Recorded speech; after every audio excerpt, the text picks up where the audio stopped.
Hello aspirants, welcome to Exampur. हम हैं कलम से क्रांति। मैं पूर्णिमा गौर आप लोगों का स्वागत करती हूँ इस प्यारी सी मॉर्निंग में अपने एग्जामपुर यूट्यूब चैनल पे। कैसे हैं आप सभी?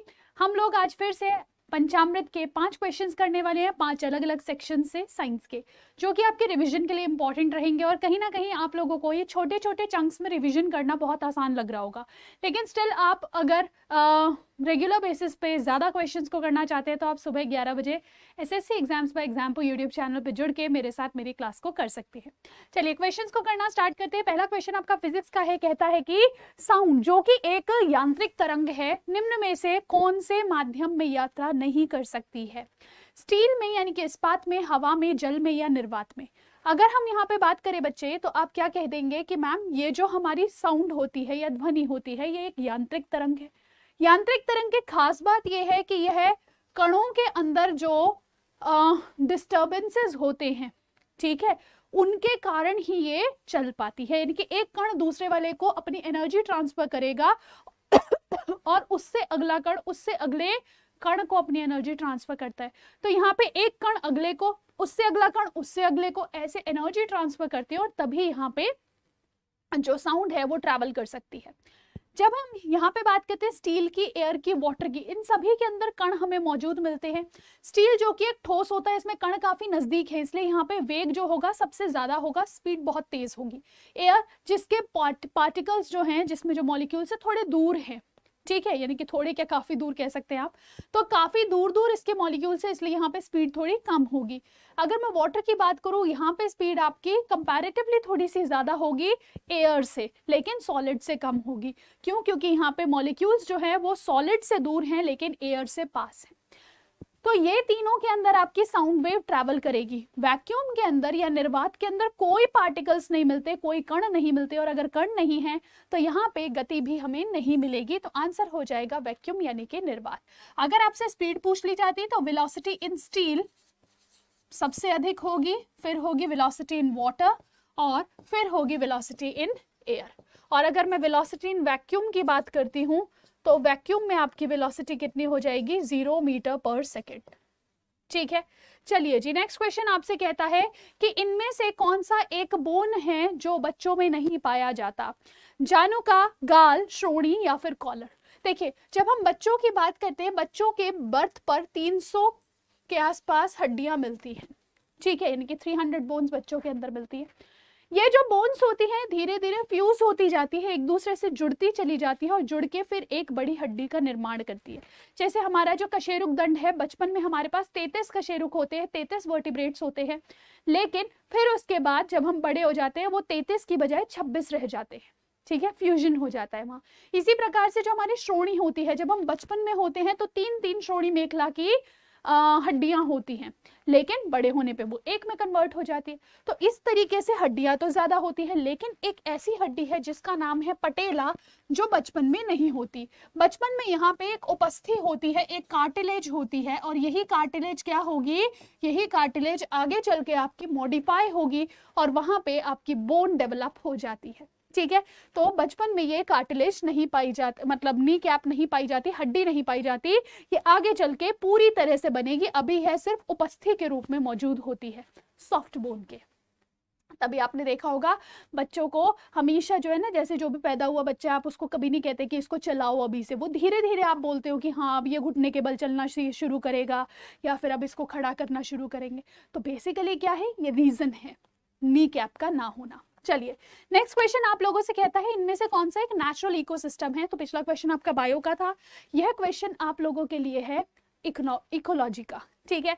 तो देखिए इकोसिस्टम की जब हम बात करते हैं, एक ऐसा तंत्र जहां पे आपको फूड चेन दिखाई दे प्रॉपर, ठीक है, यानी कि प्लांट होगा कोई, उसको कौन खाएगा? शाकाहारी जीव खाएगा पादप को, ठीक है, यानी कि आपको वहां पे खाद्य श्रृंखला दिखाई दे रही है। शाकाहारी जीव को एक मांसाहारी जीव खाएगा, एक मांसाहारी जीव को दूसरा मांसाहारी जीव खाएगा, तो इस प्रकार से आपकी फूड चेन बनती जाती है। अब अगर मैं यहाँ पे बात करूँ डैम, अगर डैम के अंदर वहां पे प्लांट्स उग गए हैं या मछलियां वहां पे हमें डैम के रिजर्वोयर में हमें देखने को मिल रही हैं, ठीक है, तो वो क्या होगा? वो हमने नेचुरल नहीं बनाया, हमने आर्टिफिशियल तरीके से बनाया।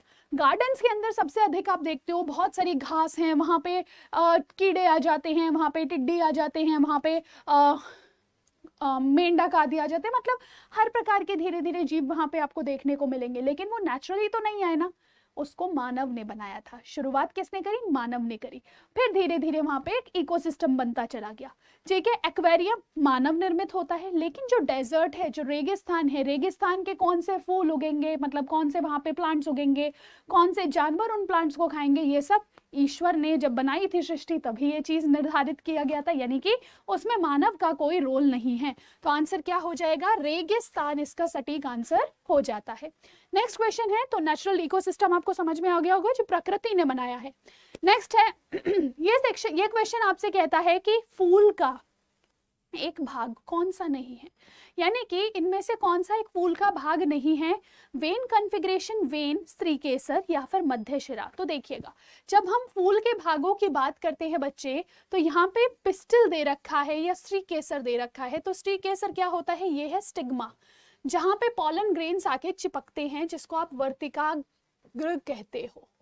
ठीक है, ये है स्टाइल जहां से पॉलन ग्रेन्स नीचे अंडाशय की ओर जाते हैं, जिसको आप वर्तिका कहते हो, यानी कि स्टाइल कहते हो। और तीसरा आ जाता है यह अंडाशय, जहां पे आपको अंड मिलते हैं, ये हो गया ओवरी, यानी कि अंडाशय।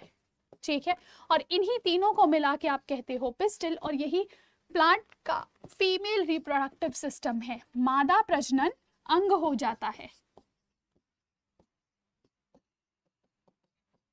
ठीक है, चलिए जी, अगला क्वेश्चन अपना आ जाता है। यह आपका थोड़ा सा मतलब अगर मैं बात करूं, ये टेक्नोलॉजी आप कह सकते हो कि टेक्नोलॉजी से रिलेटेड है। क्यों? क्योंकि कुछ साइंटिस्ट होते हैं जिनके नाम आप लोगों को याद रखने पड़ते हैं।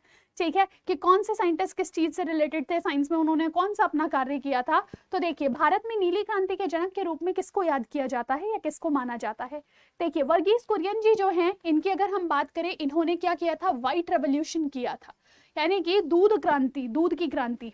ठीक है, भारत के अंदर उसके लिए रिस्पॉन्सिबल कौन है? वर्गीस कुरियन जी। आपने गुजरात के आणंद में अमूल के बारे में सुना होगा, one of the very best example of this white revolution, श्वेत क्रांति का बहुत बड़ा वो है, उदाहरण है वो।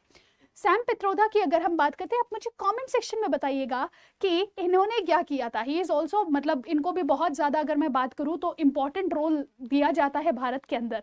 ठीक है, नेक्स्ट है हीरालाल चौधरी जी। आपका बिल्कुल सटीक आंसर यहाँ पे यही हो जाएगा कि नीली क्रांति। नीली क्रांति मतलब जलीय जीवों के जो पालन है उससे संबंधित ये है।